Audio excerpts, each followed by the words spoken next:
Hey guys, it's Heather from Here She Grows, and welcome to my vegetable garden. It's been wicked hot here in the Chicago area. So for about 2 weeks straight, we've been anywhere from like 85 to 95 degrees every single day. It's been dry as a bone, and it's just been awful. And I've got a ton of tomatoes on my cherry tomatoes on these vines here on my hog panel trellis. They're nice and plump and really green, and they are not going to color up for a while yet. And the reason for that is tomato plants don't start pigmenting until temperatures are conducive for that. So anywhere from like the 70 to 75 degree range. We are so far outside that at 85 to 95 degrees that when that happens, all of that pigmenting process, all that shuts down. So the pigments that are responsible for your tomatoes coloring up are lycopene and carotene.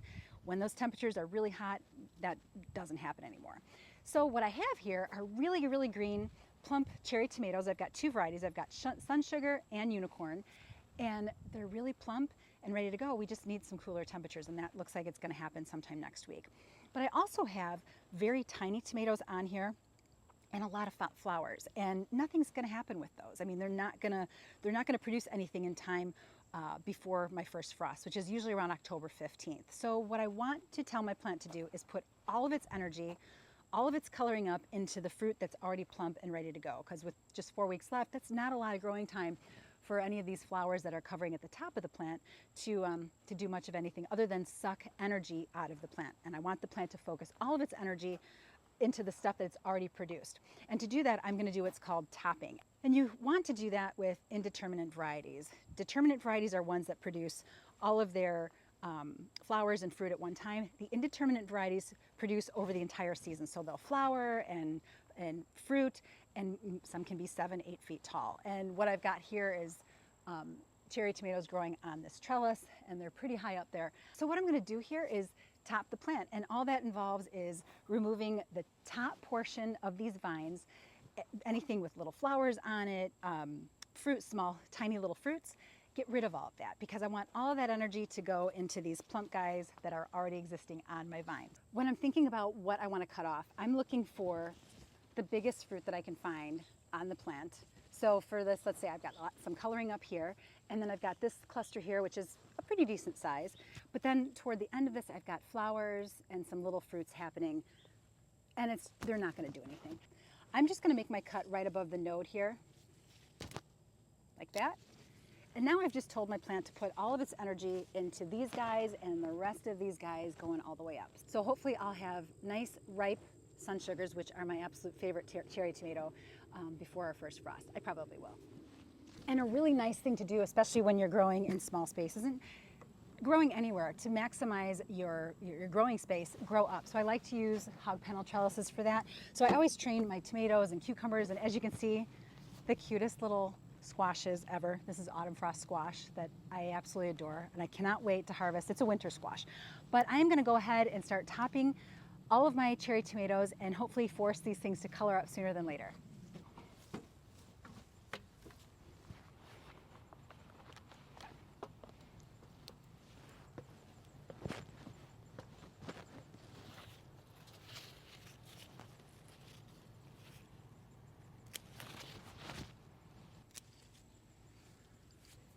And when you cut indeterminate tomatoes like this, because they want to grow the entire season, by cutting them, you stop the growth completely. So now all the energy goes back into the bottom of the plant, which is what we want this late in the game.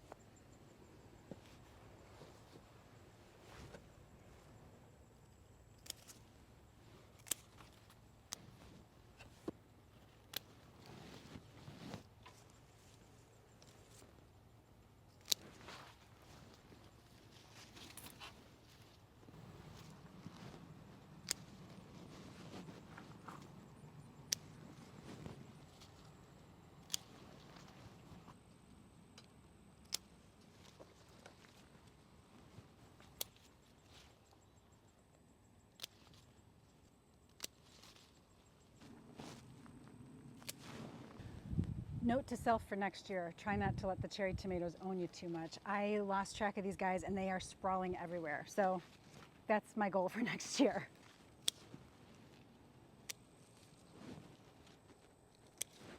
I had a decent hornworm issue on my tomato plants, just on the cherry tomatoes this year. So a lot of eaten up foliage and stuff, which was kind of cool because there was a lot of parasitic wasp larvae that was erupting from the worm, which is gross and very, very interesting. So I just let nature take its course. I did not pick the hornworms off because I figured the parasitic wasp would handle the problem organically. And lastly, I'm going to tie a few of these vines in just so that I can continue to pass through here. And nothing like doing things at the 11th hour, you know, but I should have been a little bit more on top of this as things were growing, but sometimes things just get away from you, and tomatoes, man, they just like to go for it. It doesn't seem like there's a lot that you take off until you actually look at the pile, and I did top all of these plants and removed all the lower growth and anything that just wasn't looking well and thinned it out considerably. So hopefully all that stuff's going to color up soon. All right, I don't have any flowers left on here. I don't need any more growth. I don't need it to get any taller than it already is. I just need the fruit to color up. So if you live in a cold climate like me and you've got a lot of fruit on here, like look at that beautiful cluster. If you've got a lot of fruit on your tomato vines and your frost is looming, I mean, we're 4 weeks out from that, now's a good time to top your tomato plants, your indeterminate tomato plants, and force those plants to do exactly what you want them to do as soon as that weather cools off. So anyway, I hope you guys enjoyed the video. And oh wait, before I let you go, I have got to brag on my little squashes here. So let me turn the camera. Look at these perfect little squash. So this is autumn frost squash. It's a winter squash, and they don't look real. They're just so perfect, and they get this frost on them as they're getting ripe, and so I'll be able to pick these soon. And I was a little concerned because I didn't sling these guys. These are not supported. They don't have any type of nylon sling that holds them on against the, or holds them onto my trellis, but they're hanging in tight. They've got tough stems, and I think they're the coolest thing. I've got neighbors right behind me too, and they've got a couple little kids, and they love coming out to check out the pumpkins. So it's, if you've got little ones or grandkids, whatever you got, neighbors, throw some of these in your garden. They're gonna love it, especially this time of the year. All right, guys, have a great day, happy gardening, and I'll catch you in the next one. See ya.